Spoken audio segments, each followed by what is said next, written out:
Muy buenas noches y bienvenidos al programa de la Revista de la Universidad de México. Los invito a seguirnos todos los viernes a las 8:30 en la reflexión y el diálogo que construimos aquí. Este mes se cumple un siglo desde la Revolución Rusa de octubre de 1917. Esa revolución que dividió en dos al mundo.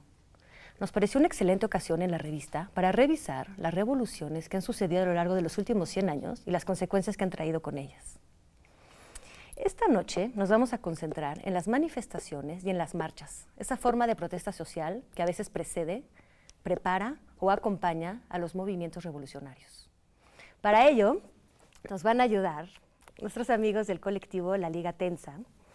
Están con nosotros Nadia Lartigue y Juanfran Maldonado.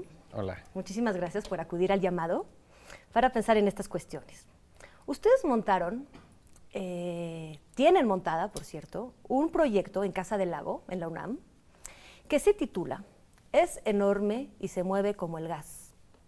Una mirada coreográfica a las movilizaciones colectivas. La verdad, nunca se me hubiera ocurrido vincular una manifestación a términos de danza. Entonces, ¿cómo lo plantean ustedes? ¿De qué parte? Bueno, parte de un movimiento que ha ocurrido dentro de la danza desde hace unos años, unos 10, 15 años, que tiene que ver con una recontextualización de las posibilidades de la danza misma y sobre todo de la coreografía, y con una como renovación conceptual de la idea de coreografía, ¿no? Puesto de una manera muy simple, es pensar que la coreografía se trata de cómo se mueven las cosas, ¿no?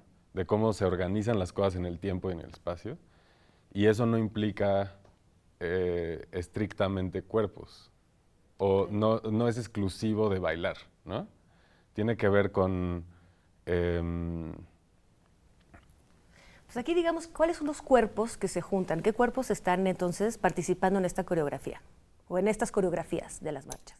Pues en este caso sí, precisamente sí son cuerpos humanos, aunque Pero no solo. no solo, porque hay muchos factores moviéndose al mismo tiempo, ¿no? En un contexto de manifestación tienes muchas capas funcionando en paralelo. Una de ellas es poner el cuerpo en el espacio público y idealmente esto es un acto político, ¿no? Es un acto político, idealmente poner los cuerpos, aunque no solo, ha habido manifestaciones de una sola persona, o acciones políticas que implican también, como por ejemplo un monje tibetano que se inmola, es un tipo de manifestación política que es solitaria, pero que tiene una, ¿no? Que se desborda de otra manera en una colectividad.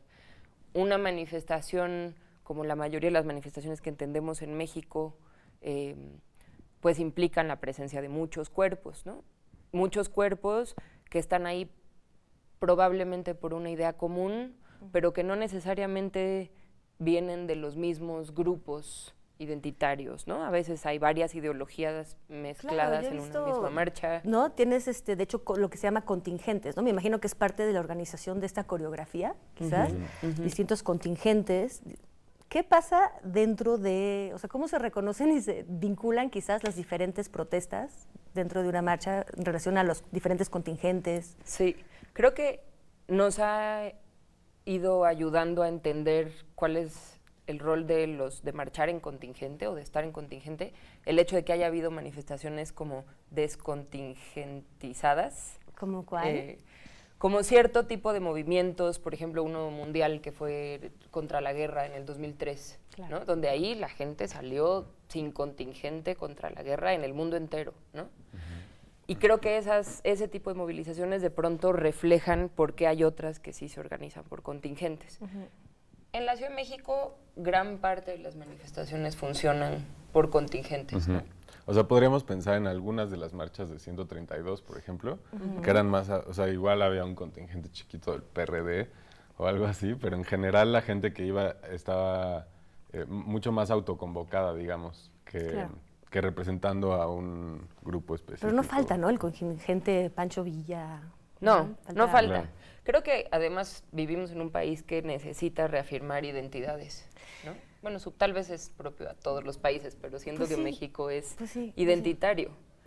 Y también como conocerse, hay interacciones sociales de conocerse y quizás bailar mejor o hacer una mejor coreografía. O sea, hay contingentes que se conocen en la marcha para hacer otras cosas. O sea, hay interacciones sociales que suceden también dentro de la marcha, nuevos.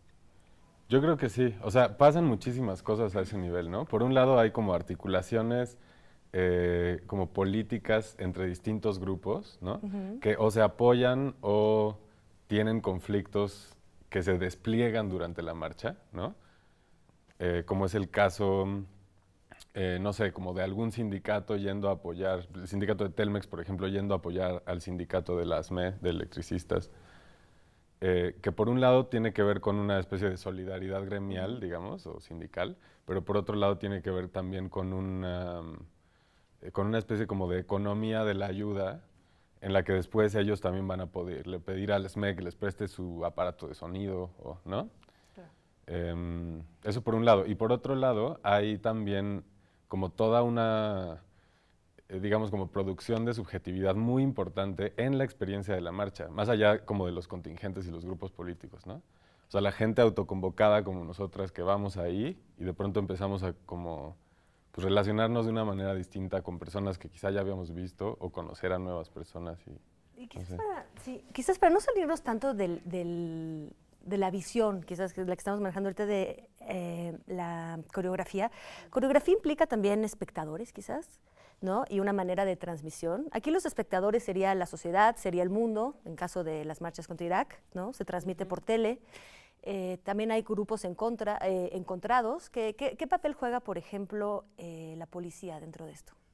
O las fuerzas del orden. Justo yo pienso que la policía no son espectadores, sino forman parte de la coreografía, ¿no? O sea, en un contexto de manifestación tienes como un marco dado por las propias fuerzas del orden de una ciudad, que si los de tránsito, que si los granaderos. O sea, en realidad la policía aquí y en muchas ciudades enmarca cómo y a dónde va una marcha y hasta dónde llega y si la policía carga y disuelve. También participan en la coreografía, son coreógrafos de la marcha. Son parte de la coreografía. Claro. O sea, algo que hemos discutido mucho nosotros es cómo, por un lado, tienes una coreografía, digamos, política de la gente que se organiza para moverse de una cierta manera en el espacio, y por otro lado tienes la coreografía del Estado o de las fuerzas del Estado, que suele ser una coreografía súper ensayada, súper montada, saben cómo van a cargar. O sea, si hay que disolver una manifestación en la plancha del Zócalo, claro, como lo hemos visto, y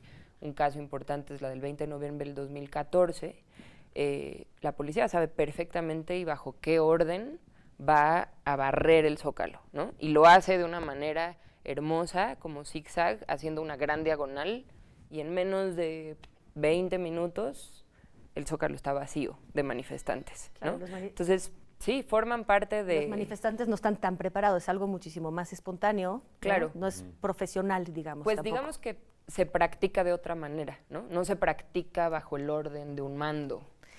Yo he escuchado a algunos amigos, creo que tenemos amigos comunes del Cono Sur, que dicen que en México no hay suficiente cultura de la marcha. Bueno, en la Ciudad de México tenemos varias marchas diarias. ¿A qué se refieren? O sea, no sé qué o sea, tenemos muchas marchas, pero no hay cultura de la marcha. ¿Hacia dónde van esos comentarios? Yo no sé si me atrevería a decir que no hay cultura de la marcha. Lo que sí queda claro es que en Buenos Aires, por ejemplo, o en mismo Montevideo, en Santiago, hay una cosa como de una implicación muy profunda cuando uno sale a marchar. O sea, por ejemplo, mi manera de ir a marchar es ir a marchar directamente, ¿no? Pero hay gente que se prepara durante meses, que se juntan a inventar consignas nuevas, que arman letreros, no sé qué. Y además, pues vienen de dictaduras, por lo menos más vocales que la nuestra. Y eso también los hace tener una conciencia muy clara como de la posibilidad de una represión, ¿no? Claro, ¿y qué hacer? ¿Qué se ha hecho? ¿Qué posibilidades hay? Y yo creo que también, o sea, en México nos la pasamos escuchando a gente decir que las marchas no sirven de nada. Entonces, como que hay una idea prehecha de la esterilidad de la manifestación, que en el sur no está tan presente. Como que en el Cono Sur la gente ha vivido en ciertos momentos la efectividad política de una marcha. Entonces, no le tienen tanta poca fe, ¿no? Claro. ¿Cómo en cuál piensas? ¿Como la de Uruguay de los cacerolazos? ¿Fue esa? Eso fue en Argentina, los cacerolazos. Pues digamos, esas son formas de hicieron renunciar a un manifestación. presidente, ¿no? Alguna vez. Sí, sí. En Uruguay, por ejemplo, tienen el Sindicato de Trabajadores de la Construcción, que es el sindicato más fuerte de Uruguay. Se hizo después de movilizaciones y movilizaciones, son los trabajadores mejor pagados del país, digamos. A nivel obrero. Están súper organizados, hacen brigadas de apoyo los fines de semana para gente de bajos recursos. Como que tienen un nivel de organización que ha sido respuesta de su presencia en la calle, ¿no? Y de presionar al Congreso a que pase unas leyes. O sea, y eso, verlo aquí es difícil, nos cuesta pensar que eso tiene una efectividad directa. Ahora, aquí hay muchos tipos de sindicatos, unos más aliados al gobierno, otros menos, ¿no? Pero digamos, la idea que se tiene en México de sindicato es muy distinta a la idea que se tiene en Sudamérica. Yo recuerdo muchísimo, he visto las marchas europeas, sobre todo en Londres y en Francia, quizás cunas bueno, Francia, cuna de revolución, digamos que la primera revolución mencionada como tal es la Revolución Francesa, y en Londres, donde surgieron, digamos, la revolución industrial fue la primera revolución industrial más fuerte y concentró a los primeros grandes gremios de obrero. Entonces, quizás allá sigue bastante activa, en mi opinión, la manifestación para reclamar ciertos derechos y sigue siendo como efectiva. Habría que pensar quizás en la especificidad del contexto mexicano. Ustedes se han dedicado en estos últimos, durante el espacio de esta activación que están haciendo en Casa del Lago, a investigar un poco, a convocar diferentes gentes que participan en las manifestaciones y a tratar de ver qué ejercicios se pueden hacer para mejorar la coreografía, pero también la efectividad, ¿no?, del acto de salir a marchar.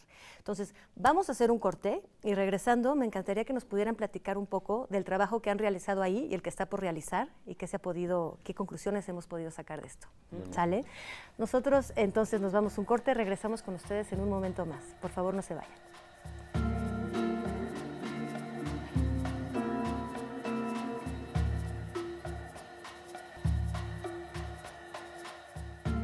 Estamos de vuelta con nuestros amigos del colectivo de danza La Liga Tensa. Estaban por contarnos acerca del espacio que abrieron en Casa del Lago, dentro de la UNAM, para analizar el fenómeno social, ¿no?, las implicaciones de las manifestaciones o las marchas.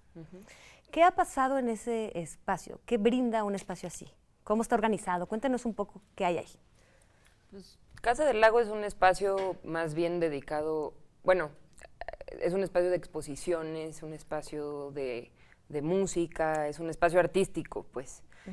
Nosotros estamos entrando, sí, desde el arte, pero con algo que no necesariamente responde a la misma lógica de una exposición de artes visuales, tal vez porque no somos artistas visuales y porque lo coreográfico implica efectivamente una relación con lo vivo, ¿no?, y con el otro y con... Entonces creo que muy rápido nos dimos cuenta que si planteábamos ahí la investigación había que buscar formas de moverla, ¿no?, y de continuar con una práctica que estábamos llevando a cabo, que tenía que ver con conocer a mucha gente, con entrevistar a mucha gente, muchos militantes, algunos actores. O sea, al final crearon una especie de mapa de las diferentes personas que participan o colectivos o digamos que es una especie de corte en la investigación que estamos haciendo. Y un intento como de exposición de ese corte, más que una exposición en el sentido artístico, una exposición como de las relaciones que estamos encontrando entre diferentes ideas y entre diferentes discursos. Y sí, un mapa incompleto, pero o sea, un mapa en proceso, ¿no? Estamos empezando a ubicar cosas y nos hemos ido dando cuenta en el camino que en realidad hay mucha gente trabajando el tema y que lo que tal vez podíamos hacer nosotros desde ese espacio, que era un espacio físico en un lugar público, era poner a dialogar esas iniciativas, tratar de entender por qué unos lo trabajan desde el texto, otros lo trabajan desde el sonido, otros desde la imagen. Entonces, un poco se ha vuelto nuestra oficina, nuestro cuartel general, nuestro espacio de análisis, donde podemos un poco explicar lo que estamos tratando de entender nosotros desde la coreografía y poner Claro. a dialogar a personas, ¿no? A otras Y disciplinas. seguir aprendiendo, porque cada entrevista Bueno, es un mundo. Quiero decir, ¿qué han descubierto? Hemos descubierto diferentes puntos, diferentes trabajos. ¿Qué han descubierto? ¿Han descubierto algo que les haya parecido necesario de difundir más o que les haya sorprendido? Sí, ¿Qué? Muchas cosas. Muchas cosas. muchas cosas. Es enorme y Se mueve como el gas. No, justamente la última reunión, que fue pequeña, fue post-temblor, estábamos todavía un poco todos, o seguimos todos un poco desestabilizados, pero se trataba del cuidado y de qué significa cuidarnos juntos en un contexto de manifestación, ¿no? Hablamos de muchas cosas, pero una de las ideas que salió que me parece bonita ese día y que además me provoca es cómo el cuidado en realidad es algo que se piensa antes, ¿no? O sea, cómo podríamos entrenar el cuidado entre las personas para marchar o para Parece manifestarnos. juntarse un poco con todo lo que se ha generado a la raíz del temblor. Claro. Total. Cuidarnos entre todos y estar preparados. Exacto. Y pensar eso, que el cuidado no necesariamente es una cosa de emergencia, Claro. de reacción a, no sé, vienen los toletazos encima y nos No. cubrimos o corremos, sino cómo pensar juntos el cuidado antes, ¿no? Claro. Y fíjate que no es extraño que se junte con lo que está surgiendo a raíz del sismo del 19, porque finalmente tiene que ver con fortalecimiento de sociedad civil. Tanto las manifestaciones, poder salir a la calle a pedir algo, como reaccionar ante un temblor. De hecho, no sé si estudiaron la historia, tiene que ver con en qué momento surgen las manifestaciones, en qué momento social empieza a suceder este fenómeno. Pues surgen alrededor de principios del siglo XIX, como 1820 y algo, que es más o menos la misma época en la que se inventa, paradójicamente o no, la policía. Y es el momento en el que, o sea, porque en realidad la policía se inventa para contener las manifestaciones, no para cuidar a la población. Es un momento en el que la gente empieza a migrar a las ciudades, empiezan a crecer estas ciudades industriales, Londres la primera, y la gente se empieza a organizar de manera más gremial que comunitaria, ¿no? Y se empiezan a juntar con gente que no venía ni de su tradición, ni de su pueblo, ni nada. Claro. Entonces podemos asociar la manifestación con el nacimiento de las ciudades y con la industria. Sí. Con el proletariado, Sí. el nacimiento del proletariado. O sea, la manifestación es directamente una respuesta, yo me atrevería a decir, al capitalismo industrial, ¿no? Una respuesta de organización social.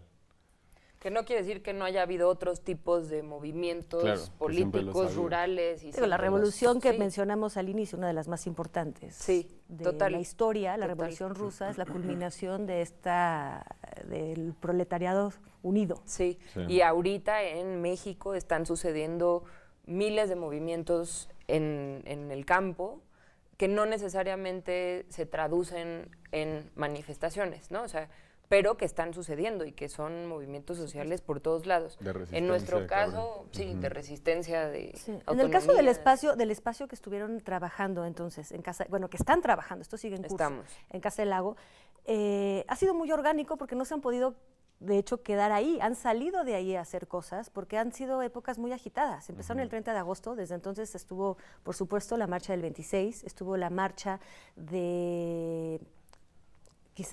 para protegernos entre todos contra la violencia hacia las mujeres, ¿no? A raíz del ataque a Mara por un chofer de Cabify, estuvo lo del temblor, o sea, ha habido muchísima agitación social. Y entonces, Mucho. ¿ustedes han salido de ese espacio?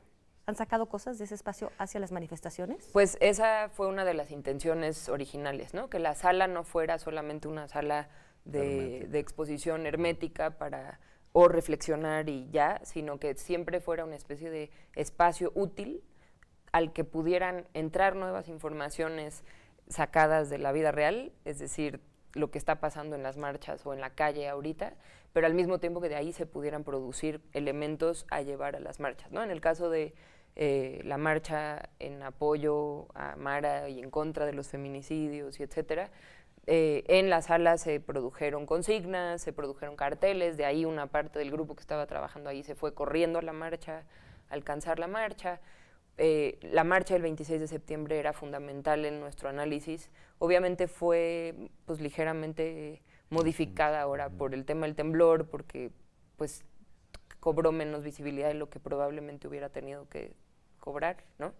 Pero sin duda todo el tiempo estamos tratando de trabajar sobre lo real, lo cual nos hace la tarea bastante más difícil de lo que nos esperábamos, ¿no? Sí, porque lo real siempre va delante de ti. Siempre, ¿no? sí.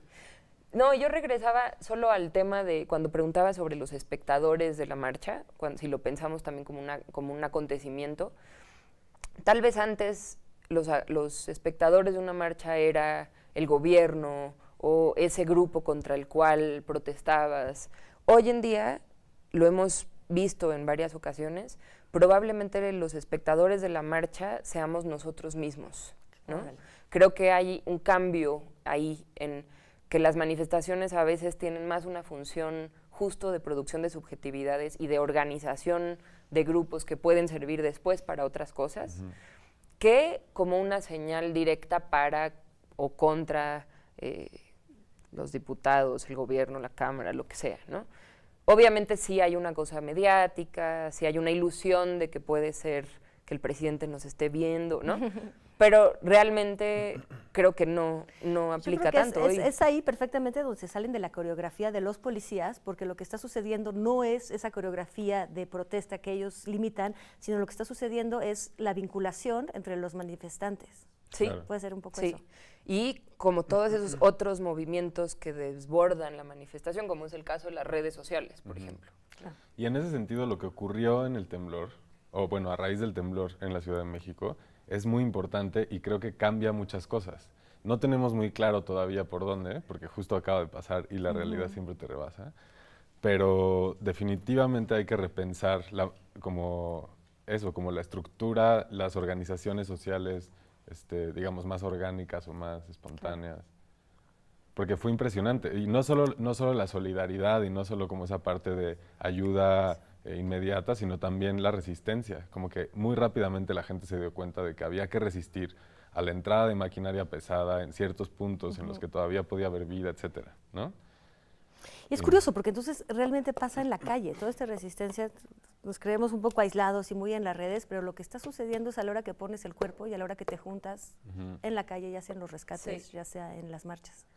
Sí, yo creo que sigue siendo poner el Esencial. cuerpo. O sea, lo han escrito un montón de teóricos pero pues no es lo mismo ir a una fiesta que ver el streaming de una fiesta, ¿no? O sea, lo que pasa en tu cuerpo y en tus emociones es otra cosa. Sí. Y la sensación pues poderosa que te da gritar algo en la calle, no te la da el tweet.